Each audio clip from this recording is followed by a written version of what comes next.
Hi, my name is Candice. I'm founder to Mother Cuppa, and today I'm sharing my story about endometriosis, hormones and sleep.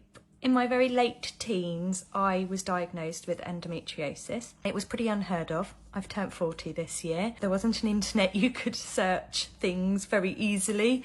It certainly wasn't a subject that was talked about. There was no social media. I had to ask my local library to order me a book from the central library so that I could find out a bit more about it.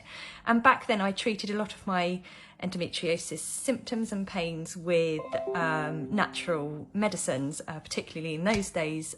St John's wort was the kind of go-to suggestion from professionals. I underwent quite a lot of treatment, one of which was that I was surgically induced into the menopause, which when you're 19 is pretty tough. I've subsequently discovered that as a result of that treatment, I'm very likely to enter into menopause very early. And for the last 2 years, my sleep has been significantly impacted.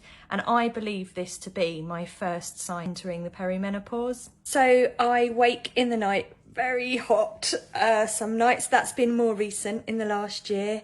I've also suffered nighttime anxiety attacks.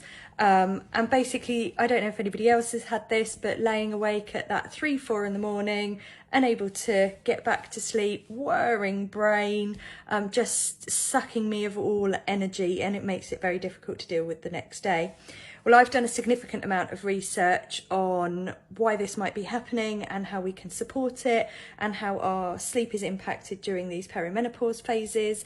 And all week I'm going to be talking about that. But in particular, at the end of the week, I am going to be sharing what I believe to be some really great natural herbs that you can add to your tea that for me personally have worked really well. So if that sounds like something you'd like to find out a bit more about, just hit follow. I would love for you to join me on that journey.